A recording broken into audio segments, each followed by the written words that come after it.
quand je vais à l'aéroport, j'ai envie de crier bombe. Mais je me force tellement pour pas que le mot sorte, parce que je serais dans la merde, là. Mais ouais, c'est ça, comme... Bon.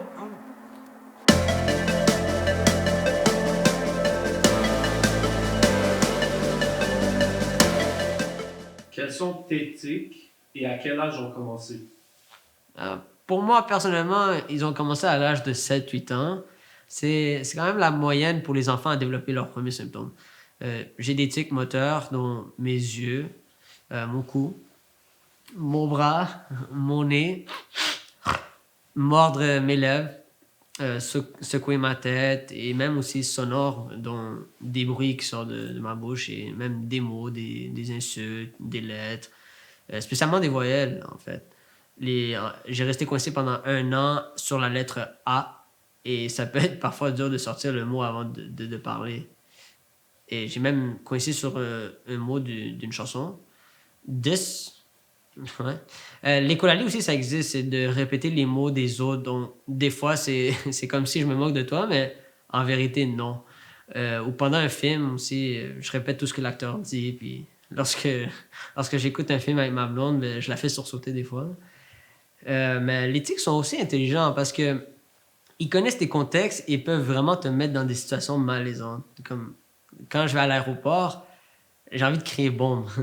Mais je me force tellement pour pas que le mot sorte parce que je serais dans la merde, là. Mais ouais, ça sort comme bon. Là, je me force. Donc, il y a de la souffrance qui vient avec et c'est très dur de vivre constamment avec ça car c'est douloureux psychologiquement et physiquement à un point que j'ai présentement une inflammation dans mon nez. Euh, donc, ouais, c'est quand même douloureux physiquement. Et même aussi, ma mâchoire, des fois, je peux la briser, ça fait mal. Euh, mais le fonctionnement de tic, c'est comme un éternuement, en fait. Tu sais, quand tu le sens venir, que tu vas éternuer, et si jamais tu veux le retenir, mais ça commence à piquer dans le nez. Et lorsque tu le relâches, mais ça fait du bien. Mais c'est la même affaire qu'un tic. Je le sens partout dans mon corps que ça veut venir. Et si je le retiens, mes muscles commencent à contracter, puis c'est inconfortable, et c'est là que je dois le sortir. Et quand je le sors, ben, ça fait du bien. Mais il y a beaucoup de techniques pour atténuer les tics, comme se relaxer en faisant du yoga, écouter de la musique ou pratiquer un instrument de musique. Ça aide beaucoup. Surtout de bouger, comme faire du sport. C'est aussi une technique très importante parce que être en mouvement, ça te permet d'être en distraction, de bouger. Tu penses pas à ça. En fait, le but, c'est de se distraire le plus possible.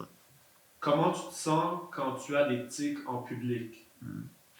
Euh, ouais, j'ai eu beaucoup de misère durant mon enfance car je suis quelqu'un de susceptible face au jugement des autres.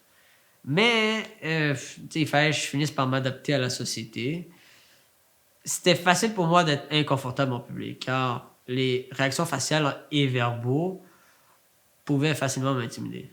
D'ailleurs, c'était vraiment stressant et je ne pouvais plus être dans des endroits silencieux comme la bibliothèque, l'église ou même le cinéma. Le silence pour moi, c'était l'horreur. Toute ma vie, j'ai été dans le déni par rapport au lien entre le stress et l'éthique. Mais j'ai fini par accepter que c'est vrai. Lorsque l'intensité des tics était forte, mes parents avaient tendance à me demander si j'étais stressé, ou même mes amis, mon frère. Je détestais ça. Je détestais car je voulais juste qu'on me traite normal, qu'on ignore la présence de mes tics, juste pour une journée, être normal en public, tu vois. Mais c'était jamais possible. Et, ça serait pas possible, mais faut l'accepter. Donc, il faut que j'apprenne à m'adapter à la société et faire en sorte que c'est réciproque, que eux aussi s'adaptent à moi. Et c'est comme ça que ça devrait fonctionner, ouais. As-tu des tics lorsque tu dors? Euh, euh, non, heureusement que non. Heureusement que non. C'est vraiment le moment que j'attends le plus dans ma journée, car c'est mon moment de repos. Tu sais, à la fin de ma journée, mes muscles sont tellement épuisé par toutes les tensions causées. Mes muscles sont tellement contractés parce que je force tellement. Et j'arrive dans mon lit le soir, avant de dormir, c'est même pas terminé. Hein. Car mes tics continuent et même c'est encore plus fort parce que je suis dans ma zone de confort. Alors je suis bien et je ferme la porte, je commence à me défouler de toute ma journée quasiment, de tout ce que j'ai retenu. Donc je dors pas la nuit. Ça c'est un défi, là, c'est de s'endormir. Mais le lendemain, c'est une autre journée, pareil, malgré l'espoir que mes tics vont diminuer quand c'est parfois pas le cas. Mais ce qui est drôle, c'est que mes parents savent quand je suis réveillé. Est-ce que cela affecte tes relations amicales, familiales ou amoureuses? Non, non, non, pas du tout. J'ai jamais eu de problème avec mes relations amicales ou amoureuses, mais au contraire, les gens dont je m'entourais étaient tellement patients et compréhensibles que je me suis jamais senti exclu. Je suis quelqu'un de sociable et qui aime rire, donc ça aidait beaucoup, malgré les moments difficiles. C'était vraiment agréable d'avoir des gens qui te soutenaient. Mais c'est quand même à toi de choisir tes amis ou une amoureuse qui vont t'aimer pour la personne que tu es. Et tu peux être surpris du nombre de gens qui sont au courant des types de maladies dans ce monde-là. Et en plus de ça, ils ressentent ce que tu subis. Il y a beaucoup de gens. Et je vais toujours le dire, c'est très important de parler avec le plus de gens possible parce qu'ils sont ceux qui vont t'aider dans tes projets.